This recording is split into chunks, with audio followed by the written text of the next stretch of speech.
Hello students, welcome to our channel. देखो term 2 का exam होने वाला है, क्लास 8 मैथमेटिक्स। यहाँ पर गलती से लिखा गया है। एक्चुअली आपका यहाँ पर हम साइंस के बारे में डिस्कशन कर रहे हैं, जो कि इंपॉर्टेंट क्वेश्चन है वो कराने जा रहे हैं। ठीक है, अंत तक तुम लोग देखते नहीं हो इसलिए दिक्कत होता है, समझ में नहीं आता। अंत तक देखो, समझ में आएगा। और एग्ज़ाम में के लिए काफ़ी इंपॉर्टेंट क्वेश्चन है। ठीक है, क्या क्या क्वेश्चन पूछा जा रहा है, किस किस चैप्टर से, किस किस चैप्टर से आ रहा है। किशोरावस्था की ओर, प्रकाश, घर्षण एक अनिवार्य बल, और ये आपका ये चैप्टर है ध्वनि। फिर वायु एवं जल प्रदूषण, पौधों एवं जंतुओं का संरक्षण। ठीक है, एकदम पेशेंस के साथ देखो। आज हम कराएंगे, जो आज हम करने जा रहे हैं, वायु एवं जल प्रदूषण से इंपॉर्टेंट क्वेश्चन करेंगे। ठीक है, फर्स्ट टाइम विजिट किए हो तो चैनल को सब्सक्राइब कर लो। ठीक है, और तुमको एक बात और बता दें कि यहाँ पर तुम्हारे को सारा पीडीएफ मिल जाएगा। ठीक है, तुम पीडीएफ आराम से यहाँ पर इस चैनल के द्वारा पीडीएफ प्रोवाइड होता है। ठीक है, कैसे प्रोवाइड होगा, तो वहाँ पर आपको जो टेलीग्राम को में लिंक, टेलीग्राम का लिंक डिस्क्रिप्शन में दिया होगा, वहाँ पर जाकर फॉलो कर लो। वहाँ पर आपको पीडीएफ प्रोवाइड हो जाएगा। पहले पीडीएफ से पहले आप पहले समझ लो। ठीक है, तब यहाँ पर क्लियर तरीके से समझ में आएगा। विस्तापन किसे कहते हैं? बढ़ते हुए पौधा घर, प्रभाव के कारण पृथ्वी के ताप का बढ़ना विस्तापन कहते हैं। यानी पृथ्वी का ताप बढ़ जाता है किसके कारण? पौधा घर। पौधा घर प्रभाव क्या होता है?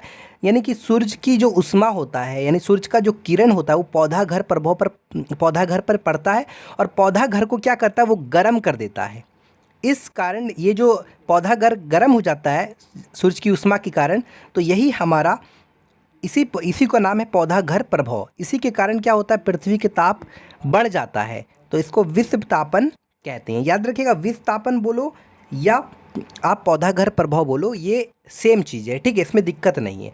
तो इसको क्वेश्चन नंबर 1 का ये आंसर आपको याद एकदम कर लेना है बढ़िया से, कि बढ़ते हुए पौधा घर प्रभाव यानी ग्रीन हाउस इफेक्ट यानी क्या होता है, आपको ऑलरेडी बता दिया हमने कि सूरज का किरण क्या होता है, वायुमंडल से गुजरने के बाद पृथ्वी की सतह पर पड़ता है, और पृथ्वी की जिस सतह पर पड़ता है उसको अवशेषित कर देता है। वहाँ पर क्या होता है? पृथ्वी पूरा गर्म हो जाता है, जहाँ पर वो अवशेषित हो जाता है। ठीक, दूसरा नंबर क्वेश्चन क्या है? सीएनजी और एलपीजी का विस्तारित क्या है, उसका फुल फॉर्म आपको लिखना है। तो सीएनजी का होता है कंप्रेस्ड नेचुरल गैस, एलपीजी का होता है लिक्विड पेट्रोलियम गैस। ठीक, पेयजल के अशुद्ध होने से क्या क्या परेशानियां हो सकती है? भूख घट जाएगा, जी मचलाने लगेगा, ये सारे कब्ज़ का होना, और मियादी बुखार होना, पेचिश, अतिसार रोगों का हो जाना। अगर आप अशुद्ध पेयजल लेते हो तो ये सारे बीमारी होने का संभावना है। ठीक है, कोई दिक्कत? प्रदूषण किसे कहते हैं? तो प्राकृतिक वातावरण में होने वाली हानिकारक, बहुत सारे हानिकारक ऐसे ऐसे गैस है जो प्रकृति में क्या कर रहे हैं? प्रदूषण फैला रही है। जैसे बहुत सारा, जैसे कार्बन डाइऑक्साइड है, कार्बन मोनोऑक्साइड है, ये सारे गैस क्या हो रहे हैं? प्रदूषण फैला रहे हैं, यानी प्रकृति वातावरण को बिगाड़ रहे हैं। तो प्राकृतिक वातावरण में होने वाली हानिकारक विषैले पदार्थ का एकत्रित हो जाना, इस हानिकारक पदार्थ का जमा हो जाना ही प्रदूषण कहलाता है। काफ़ी अच्छा डिफिनेशन। ठीक है,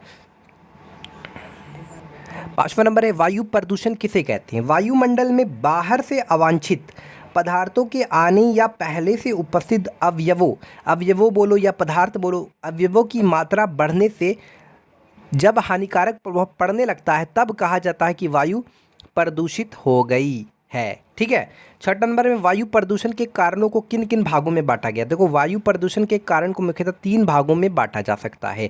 एक तो उत्पत्ति के आधार पर, दूसरा पदार्थ की अवस्था के आधार पर, तीसरा स्रोतों के आधार पर। ठीक है, एक ये भी चीज़ बता दें कि पौधा घर जो प्रभाव होता है वो एक्चुअली किस गैस के कारण होता है? तो याद रखिएगा, ये नॉर्मली कार्बन डाइऑक्साइड, मीथेन और नाइट्रस ऑक्साइड, ये सब गैस के कारण आपका ये पौधा घर प्रभाव होता है। ठीक है, याद रखिएगा, अगर क्वेश्चन पूछे तो जवाब दे सकते हैं। नेक्स्ट क्वेश्चन है वायु के मुख्य संगठक क्या होते हैं? तो देखो, वायु में ऑक्सीजन होता है, कार्बन डाइऑक्साइड यानी और नाइट्रोजन होता है। ऑक्सीजन देखा जाए तो 21% होता है, कार्बन डाइऑक्साइड लगभग, अगर इसका बात करी जाए तो 78% होता है, और कार्बन डाइऑक्साइड बहुत कम मात्रा में 0.03% लगभग होता है। तो सबसे ज़्यादा जो हवा में, वायु में जो पाया जाता है जो गैस, वो उसका नाम है नाइट्रोजन गैस। ठीक है, प्राथमिक प्रदूषण के 2 उदाहरण बताएं। प्राथमिक प्रदूषण के उदाहरण, ज्वालाभूमि में एक्चुअली यहाँ पर ज्वालाभूखी नहीं, प्राथमिक प्रदूषण के उदाहरण दें।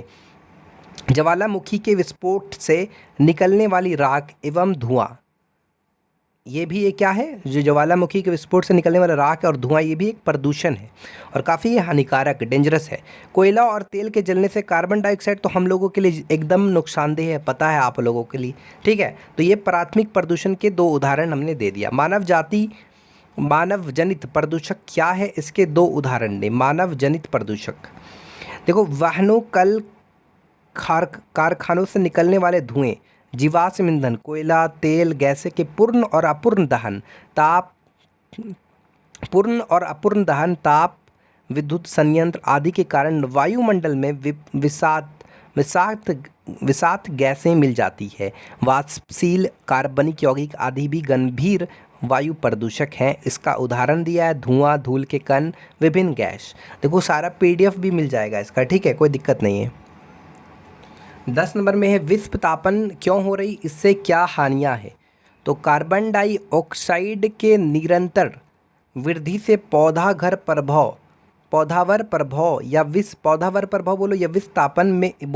विस्थापन में वृद्धि हो रही है। इसके कारण ध्रुवीय हिमखंडों का पिघलना, समुद्र के जल स्तर में वृद्धि, जलवायु में परिवर्तन आदि समस्याएं उत्पन्न हो रही है। तो आई होप ये भी चीज़ क्लियर हो गया। ओजोन परत के क्षय से क्या क्या नुकसान हो सकता है। तो ओजोन परत के क्षय से मनुष्य में तपचा, यानी अगर ओजोन परत का क्षय हो जाए तो उससे क्या क्या नुकसान हो सकता है। तो मनुष्य में तपचा में कैंसर हो जाएगा, मोतियाबिंद आदि रोग उत्पन्न होता है। इसमें प्रकाश संश्लेषण की प्रक्रिया भी बुरी तरह प्रभावित होती है। तो आई होप इसका PDF चाहते हो तो फटाफट चैनल को सब्सक्राइब करो, कमेंट करो, वीडियो को लाइक करो और प्लीज़ कमेंट करना PDF के लिए, तो PDF दे देंगे, ठीक है। Thanks for watching this video.